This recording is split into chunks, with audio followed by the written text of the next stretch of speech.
in United States. What is the impact of Joe Biden's victory in international relationship? This is the topic we have brought in front of you. I am your friend Gaurav Marwah from Unique IAS Study Circle. And dear friends, one thing, if you like our presentation, please subscribe our YouTube channel. And we have also a Facebook page. And we have Unique IAS Study Circle has its own blogs. And there are a number of affirmative things for your career building. So dear friends, let us start the today's topic.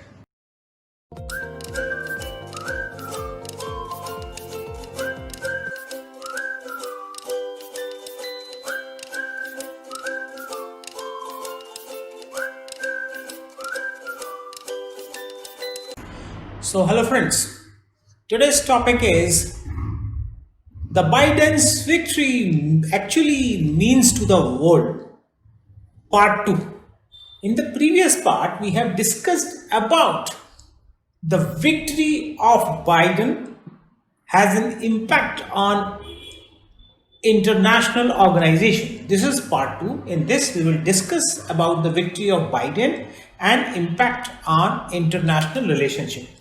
हमने Joe Biden साहब की जो विजय है इसको दो भाग में बनाया है। पहले भाग में है कि बाइडेन साहब की विजय से अंतर्राष्ट्रीय संगठनों पे क्या प्रभाव पड़ेगा, और आज हम डिस्कस करने जा रहे हैं पार्ट 2 जिसमें बाइडेन साहब की जो विजय है वो अंतर्राष्ट्रीय देशों के साथ जो संबंध है उसमें क्या परिवर्तन आएगा आमूलचूल, वो हम देखेंगे। करीब 9 देशों के साथ संबंधों को देखेंगे, इंक्लूडिंग भारत के साथ किस तरह के संबंध हो सकते हैं।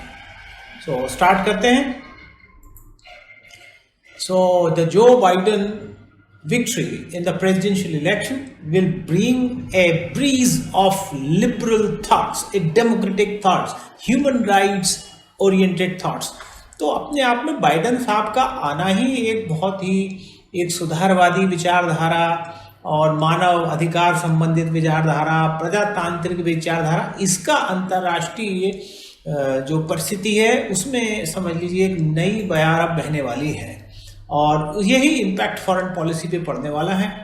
और जो इसके पहले मिस्टर ट्रम्प थे जो अमेरिकन फर्स्ट और जो डी ग्लोबलाइजेशन की तरफ जा रहे थे, डी ग्लोबलाइजेशन, अब जो मिस्टर बाइडेन है वो ऐसा लगता है, ऐसा कैलकुलेशन है कि डी ग्लोबलाइजेशन से फिर से ग्लोबलाइजेशन की तरफ जाएंगे, और उनका जो फॉरेन पॉलिसी स्पेक्ट्रम होगा पहले से ज़्यादा डेमोक्रेटिक होगा। तो हम एक एक करके डिस्कस करते हैं। नंबर 1, चाइना पे क्या इम्पैक्ट पड़ने वाला है। तो जो इसके पहले मिस्टर ट्रम्प थे, he was tough on China related with the trade issues, intellectual property issues, लेकिन क्लियर कट में कर दूं कि जो मिस्टर बाइडेन है ऐसा लगता है कि he will remain tough on trade issue, intellectual property issue, but he will not do unnecessary bullying of China as mister Trump did. यानी वो बिना किसी कारण के जो मिस्टर ट्रम्प परेशान करते थे चीन को, अब ऐसा लगता है कि बाइडेन वो तो नहीं करेंगे लेकिन टफ तो रहेंगे ट्रेड को लेके। लेकिन साथ साथ mister Biden will try to get the confidence of China to seek the matters, to solve the matters related with the climate change. Mister Biden चाहेंगे कि वो चीन का साथ भी ले सकें, जिससे क्लाइमेट जो चेंज है उससे रिलेटेड बातें और वार्ताओं को आगे बढ़ाया जा सके। एंड ये सही है कि मिस्टर जो बाइडेन है he will continue to check the super power ambition of China. तो ये कुछ बड़ा बदलाव आएगा अमेरिका चीन के संबंधों में। अगर हम बात करें ईरान की, तो mister Trump was very very tough on Iran, और एक तरीके से मिस्टर ट्रम्प ने ईरान को आइसोलेट करने का ट्राई किया था। ऐसा लगता है मिस्टर बाइडेन अब फिर से ईरान को मेन स्ट्रीम में लेके आएंगे, और जो भी मिस्टर ट्रम्प के टाइम में जो सैंक्शंस लगे थे उन सैंक्शंस को धीरे धीरे वो कम करवाएंगे, जिससे जो ईरान है उसके रिलेशंस आसपास के और दुनिया के दूसरे देशों से बेटर हो सके। So it seems that the relations with the Iran will be now very much streamlined, और Iran will be more open to the rest of the world, और उसको काफ़ी ईज होगा। और ऐसा करने से इंडिया को भी अब बहुत ईज होने वाला है, बिकॉज नाउ व्हेन ईरान के साथ जब रिलेशंस अच्छे होंगे, सैंक्शंस हटेंगे, तो जो countries which will doing trade with the Iran, they will be also streamline, तो उनको भी फायदा होगा। भारत को इसका जरूर फायदा मिलने वाला है, और भारत जो है, जो चाहबार में पोर्ट बना रहा है ईरान में, उसकी एक्टिविटी बढ़ जाएगी, ऐसी आशा है।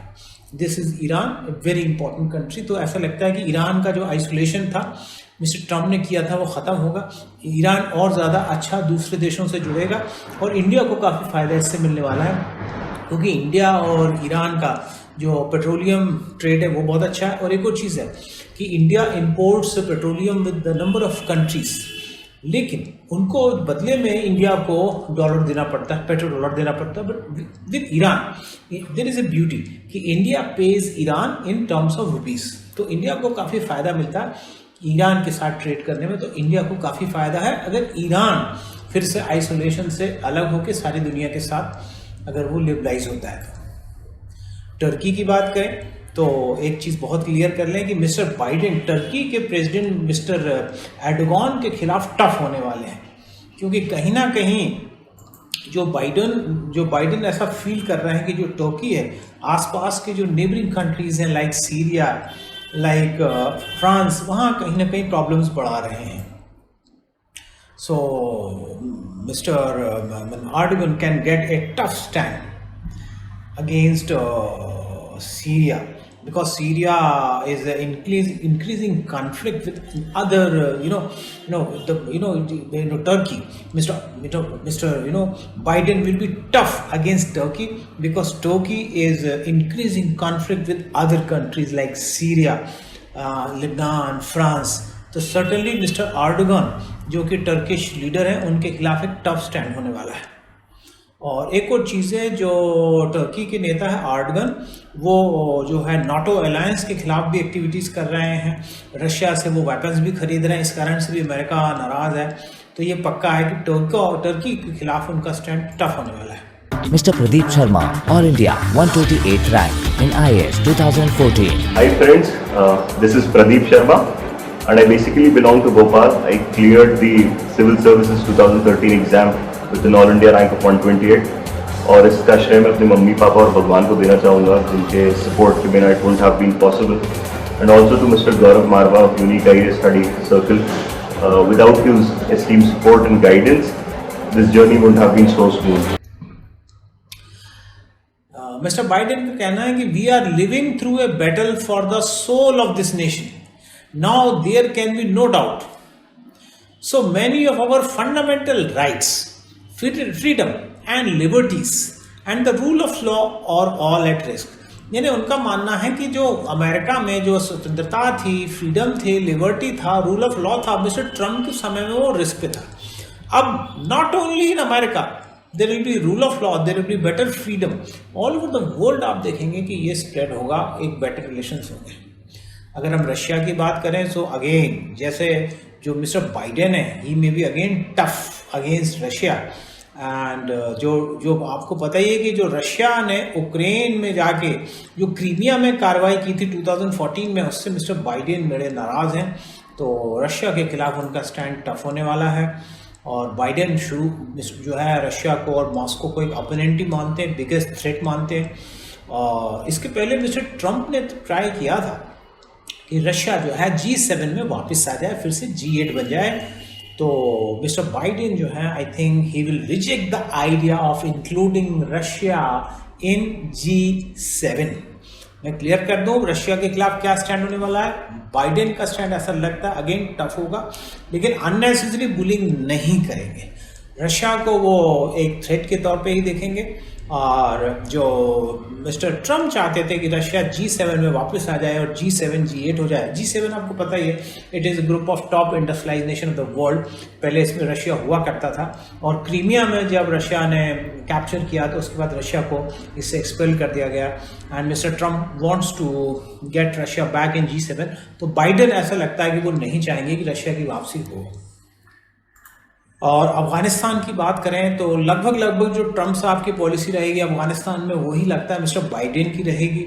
And under mister Biden Russia will call back its troop from Afghanistan, and these troops were there since last 2 decades to fight against the Talibani extremism. तो ऐसा लगता है कि वो ट्रूप्स तो वापस बुलाएंगे and mister Biden will just keep some little force in Afghanistan to carry out the counter-terrorist operations. I came across the material hosted by Unique IS and several other institutes that the video logs of Gaurav Marwah sir, they were quite relevant for core material as well as time management, stress busting, increasing your productivity as well as retention, concentration. They were quite helpful. So time and again in my free time I would refer to these value addition or self-help blogs as well as content development blogs and they were quite north Korea की बात करें तो जैसे Trump साहब जो थे strict थे थोड़े से, मिस्टर बाइडेन भी स्ट्रिक्ट रहने वाले हैं and mister Biden will only talk to the North Korean President Kim Jong if he is willing to abandon its nuclear weapon program before holding any meeting with the Kim Jong. तो Biden जो है तभी उनके साथ Kim Jong के साथ मिलना पसंद करेंगे जब किम जोंग सीधा सीधा वादा करेंगे कि अब कोई हम न्यूक्लियर वेपन डेवलप नहीं करेंगे. लेकिन एक और चीज़ है कि हो सकता है किम जोंग बाइडेन से कुछ इस तरह की वार्ताएं करें और लॉन्ग रेंज टेस्ट को वो जारी रखने का प्रयास करें, ऐसा हो सकता है. फिर अगर हम जर्मनी की बात करें तो जर्मनी तो ट्रम्प साहब से काफ़ी ज़्यादा नाराज था. मतलब mister Trump was very much unpopular in Germany समझ लीजिए has a breath a sage of relief. जब उनको जर्मन्स को पता चला कि ट्रम्प साहब हार गए और बाइडेन साहब जीत गए तो जर्मनी से रिलेशन बेटर होने वाले. अब ब्रिटेन की बात करें तो ट्रम्प साहब के समय ब्रिटेन से रिलेशंस काफ़ी अच्छे थे यूएस के, और जो यूएस प्राइम मिनिस्टर है मिस्टर जॉनसन वो थोड़ा सा दिखने में भी ट्रम्प साहब की तरह थे और फिजिकली भी ट्रम्प साहब की तरह थोड़े से गोरे चिट्टे थे. तो एक तरीके से उनको जो मिस्टर जॉनसन को बोला भी जाता था कि physical and emotional clone of mister Trump. यानी जो ब्रिटिश प्रधानमंत्री है जॉनसन ना केवल दिखने में लेकिन भावनात्मक रूप में और उनकी जो स्टाइल ऑफ लीडरशिप है वो मिस्टर ट्रम्प की तरह थी. तो लेकिन मिस्टर बाइडेन प्रयास करेंगे कि अच्छे ग्रेट ब्रिटेन से वार्ताएं हो सके और एक अच्छे he said that he is willing to continue good relation with United Kingdom. ये देखिए एक जो मिस्टर डोनाल्ड ट्रम्प है और बोरिस जॉनसन को क्या कहा जा रहा है, ब्रिटिश ट्रम्प. दिखने में एक जैसे क्लोन्स बोला जाता था इनको.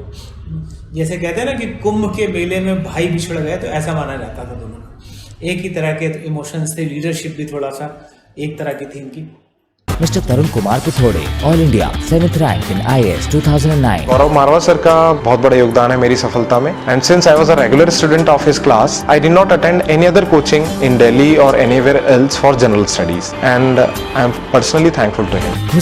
अब हम बात पे आ जाए कि विद इंडिया क्या रिलेशंस होने वाले हैं.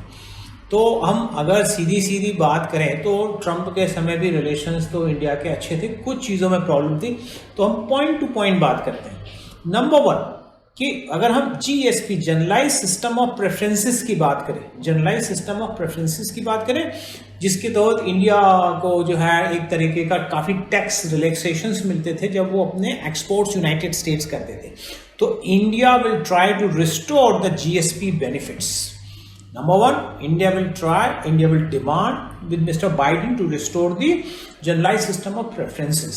तो भारत जो है एक आशा करेगा और मिस्टर बाइडेन से प्रयास करेगा कि जो जनरलाइज सिस्टम ऑफ प्रेफरेंसेस के तहत भारतीय जो निर्यात को काफ़ी टैक्स रिलैक्सेशंस थे वो उसको मिलते रहें, पहली चीज़. दूसरी चीज़ जो H1B जो वीज़ा था जिस पे मिस्टर ट्रम्प ने कर्व लगाया था, H1B वीज़ा, तो हम सर्टनली मिस्टर बाइडेन से बात करेंगे और कुछ ना कुछ सोल्यूशन जरूर निकलेगा. तो there will be relaxation in H1B visa again and again there will be increasing number of IT Indians who will again try to go and settle in United States.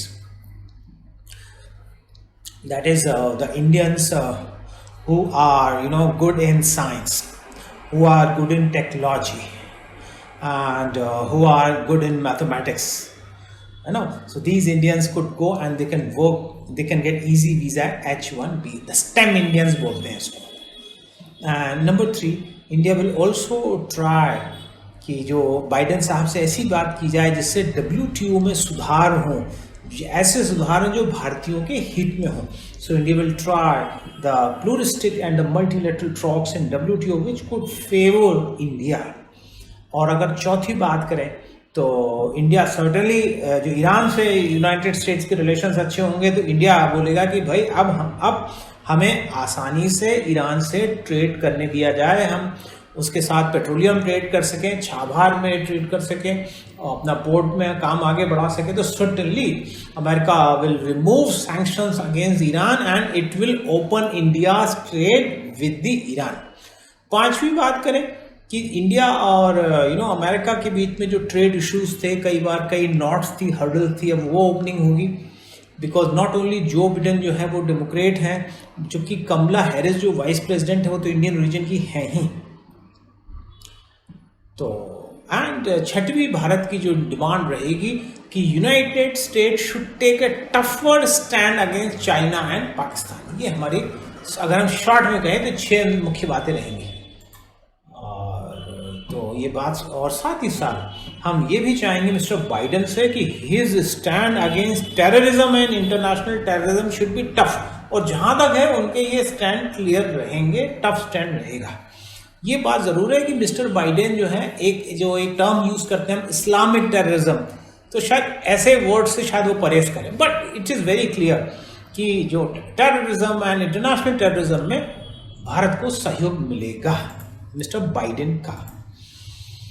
और जैसा आपने देखा कि जो मिस्टर बाइडेन है वो आगे बढ़ाएंगे मेड इन इंडिया प्रोग्राम को, एंड अंडर दैट ही में restrict buying of steel, cement, concrete, building material. तो इससे इंडिया का ट्रेड थोड़ा इफेक्ट हो सकता है, बट कोई ना कोई बातें आगे निकलेंगी तो समाधान भी निकलेगा. और जैसा मैंने आपको बताया कि the status of India and the restoration of generalise system of preferences in favour of India, ये होगा तो ये बड़ा अच्छी बात है.